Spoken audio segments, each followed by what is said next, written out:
Namaste, Jai Hind, and welcome to this edition of The Right Stand. I am Anand Narsimhan. Well, the dramatic hijacking of the Jaffer Express last week, followed by an attack on a military convoy by Baloch separatists on Sunday, is clearly an indication of the dire security situation over in Pakistan.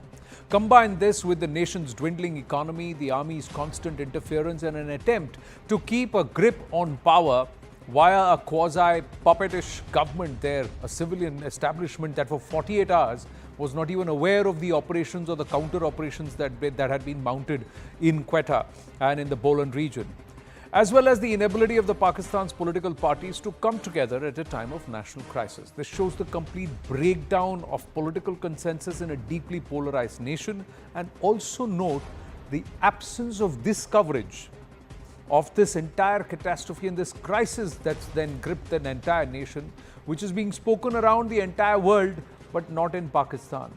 They would rather show more cricket than perhaps coverage of this issue at the Bolan region. Now, in a candid conversation with American AI researcher and podcaster Lex Fridman, Prime Minister Narendra Modi expressed a firm stance on Bharat's fraught relationship with Pakistan. Citing years of bloodshed and violence as the backdrop for the ongoing tensions, PM Modi pointed out to how Pakistan's actions, despite the bloodshed, seemed to serve its interests rather than fostering peace.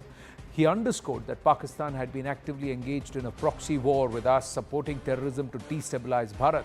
He further blamed Pakistan's terrorist mindset for differences between New Delhi and Islamabad, saying Pakistan was the epicenter of turmoil for the whole world. Modi recalled his 2015 visit to Lahore, a gesture aimed at fostering dialogue and goodwill, and despite the hostility from the other side, he reminded of his invitation to Pakistan's leadership to attend his swearing-in ceremony in 2014, signaling Bharat's readiness to engage in diplomacy. PM also emphasized that despite Bharat's attempts at peace, Pakistan's response was often one of hostility and betrayal. And in a deadly ambush, the Baloch Liberation Army targeted Pakistani army buses in Noshki, killing at least 90 Pakistani military personnel, according to the group's claim. The attack marks another significant escalation in the ongoing insurgency in Balochistan, where the BLA has waged a violent campaign for greater autonomy and independence from Pakistan.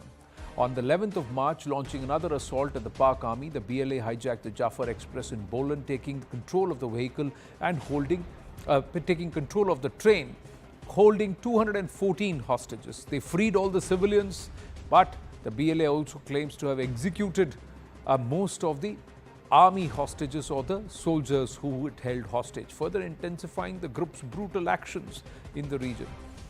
Now, the hijacking of the Jaffer Express, a passenger train travelling through Balochistan, has escalated tensions between Pakistan's military and the Baloch Liberation Army. And according to Baloch Liberation Army statement, the group executed the military hostages following failure of negotiations. The Pakistani military, however, stated that the operation was successfully concluded, with security forces taking control of the situation and rescuing all hostages.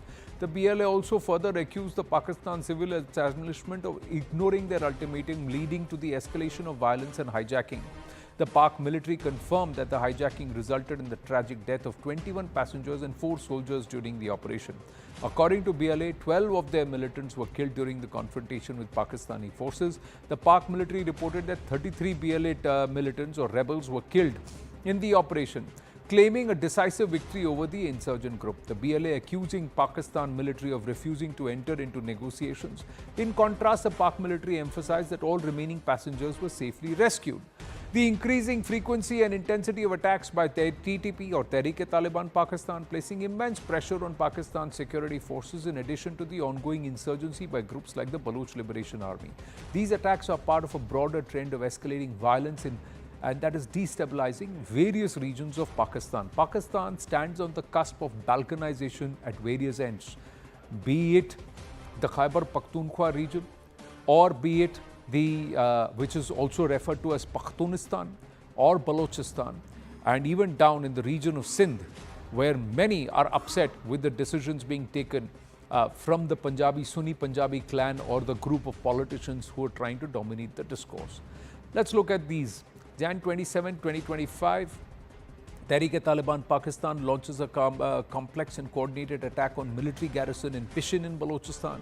The attack resulting in significant casualties and further highlighting the growing threat posed by the TTP across Pakistan's western regions. On March 4th, TTP carried out a massive assault on a brigade headquarters in Bannu, Khyber Pakhtunkhwa. The attack targeted one of the most strategic military installations in the region. 9th of March 2025, another devastating attack. The TTP carried out an IED blast in Bajaur, Khyber Pakhtunkhwa, which killed 3 soldiers and wounded another. On 16th March, TTP ambushed a Pakistan Army unit in Sadda and Kurram, resulting in the death of 9 soldiers, with the direct result of its past strategies of using militant groups as proxies for geopolitical gain. Is Pakistan currently ensnared in a web of its own making? Well, while the country's security apparatus has fought against terrorism for years, its actions in the past have created a volatile environment that continues to spiral out of control. Lieutenant General Satish Dua, former GOC 15 Corps, joins us. We're also hoping that Major Yasir Janjua, security analyst from Pakistan, should also join us. But General Dua, namaste. Thank you for your time. Your quick thoughts on what we are seeing unfold in Pakistan.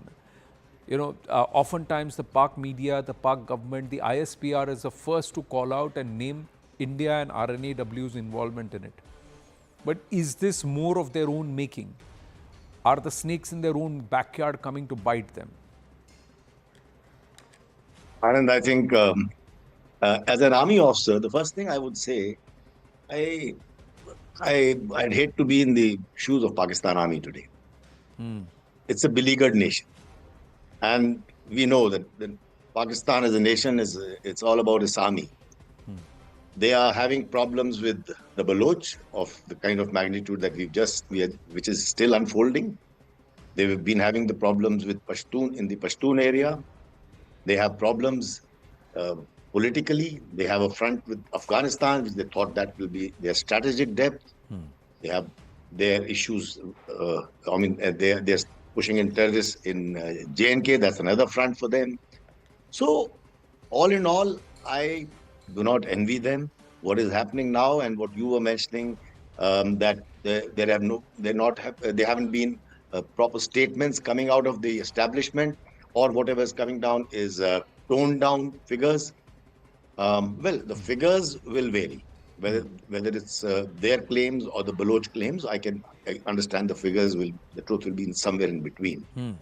But the fact that Balochistan is now, we are seeing an uptick in the last few years, which started initially, the uptick started. The problem has been festering for 7-8 decades, but it started when the Sipek corridor was being made and Gwadar port was being developed, because they felt more and more exploited and they're not getting enough paybacks, that is the Baloch people. Then when Taliban returned to Afghanistan, we saw another enhancement in their activities because they were emboldened. They also have camps, that is Baloch rebels, BLA, etc., have camps in Afghanistan, and they're getting support from there. We also see that they're getting more sort of encouragement by seeing the beleaguered political status in Pakistan. PTI issue hasn't died down. Their uneasy coalition is holding on against a popular upsurge. So all in all, and we know it's Pakistan Army that actually underwrites the polity. So right. All in all, they are in a very beleaguered and a very hard place right now. Now, but are you willing to concede that there is a total failure, General Dua, from the Pakistan military? This is huge embarrassment, because this follows within a year of what happened with the Dara-e-Bolan, again BLA. Look at the TTP, how it continues to attack and pilfer and really hurt the Pakistan military establishment there. Do you believe this is a huge tactical error? How is it that so far away, in the middle of nowhere, and at a stretch and at a passage which the Pakistan military always knew is going to be a security issue, yes, they were able to, organize, coordinate, strike, and then also hold control? And there are eyewitnesses who are civilians who have come out and said it's the BLA who released us, totally countering the claim that the Pakistani military was saying कि हमने जाके छोड़ाया. Absolutely. And if they could secure the release of the civilians after storming the tunnel, then they should have been able to secure the release of all their soldiers. Now they have got 200, and the blood of 214 soldiers is on the Pakistan military establishment's hands also then. True. This particular operation, in the aftermath of the train hijack, I think that is something that Pakistan Army will not be able to live down, because it shows their reactions were late. In fact, their intelligence was perhaps very faulty, because to execute an operation at this level in an area where they have always expected trouble. After all, this is the only train that goes there. I mean, this train has been, or this railway line has been attacked several times. And yet they have failed to take measures. I mean, I am now seeing it as a military officer. They have failed to take adequate measures to protect this line of communication, this very vital line of communication. They have attacked in such numbers. It is not a small attack. And then their reactions. Their reactions were, I would say, too little too late. Like Pakistan, the official statements may play it down, but there are so many videos doing the rounds. Not only civilians speaking, like you said, there are a couple of soldiers who spoke out, and those videos are doing the rounds on social media and WhatsApp groups, etc. So that soldier is talking about it. I remember a soldier from Punjab says, we don't want Punjabis to come here. I mean, the Balochi rebels have said, we don't want Punjabis to come here. We are okay with Pashtuns coming here. Saraiki is coming here. I understand Saraiki is a couple of districts over there. I hail from myself. So, all in all, I think it will be a blot on Pakistan Army operationally or in tactical terms. But the overall, how are we going to do, General Dua? How would you see the Prime Minister's message? Major Yasir Janjua is also joining us now. How would you read the PM's message?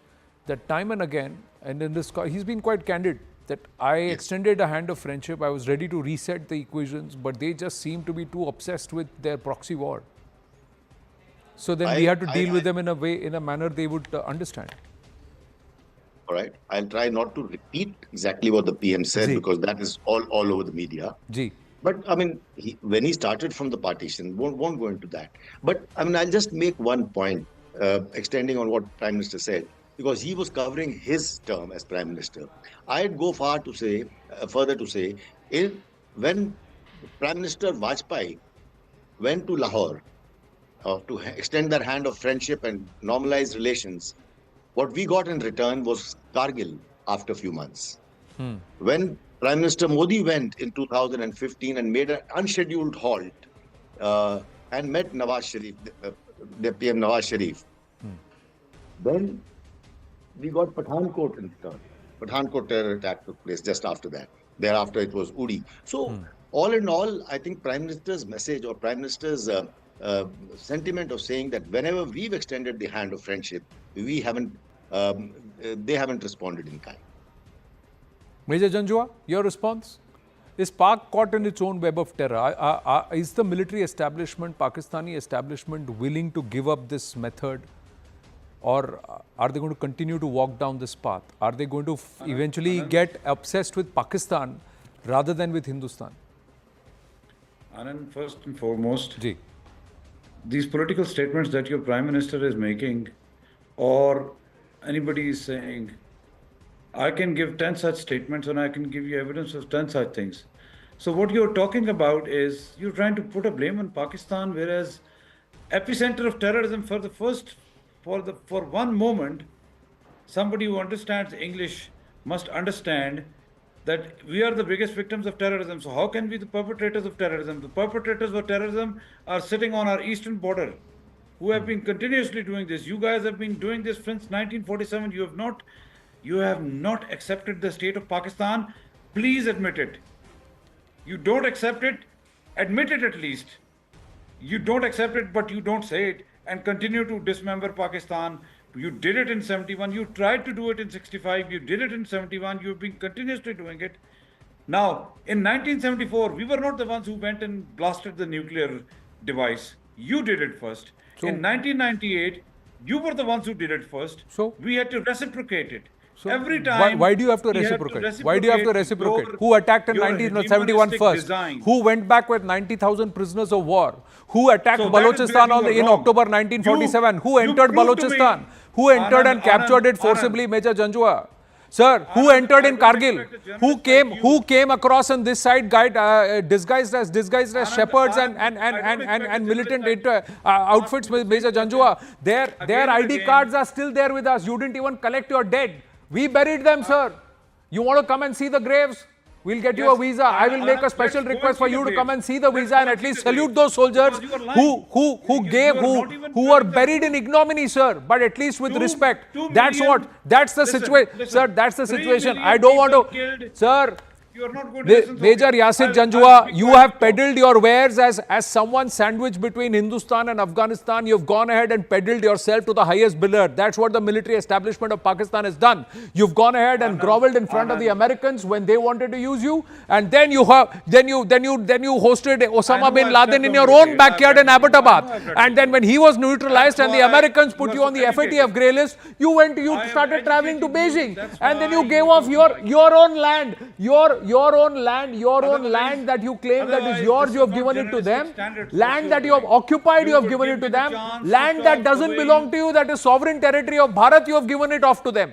And then you have the gumption and teeth to come and sit down and lecture me, sir. Please look at your own backyard today. Anand, you have to let me talk. Sir, you have given state protection to wanted terrorists. Proscribed terrorists have state protection in your country, and you are calling yourself holier than thou, Major Janjua. Sir, I have to move on. I have to move on for the moment, sir. But if this is how the Pakistan military establishment is going to be, that they have not yet allowed the ghost of 1971 to settle, the 90,000 chudiyan pehen ke ghar aaye hain still rankles, sir, then that's a lesson, sir. And now, sir, you continue this proxy war, you will be balkanized, sir. The people have had enough.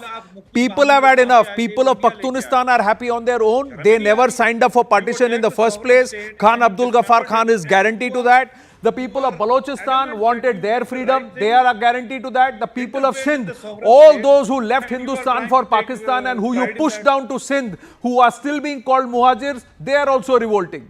Now you have a situation in your hands, sir.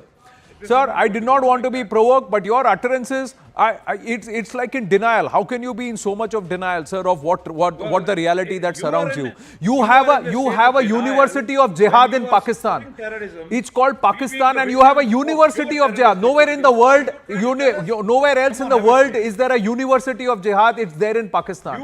Are you proud of it, sir? Are you proud of it? That's what I'm trying to say. I've got to move on for the moment. Thank you, Major Janjua. I've got to move on for the moment.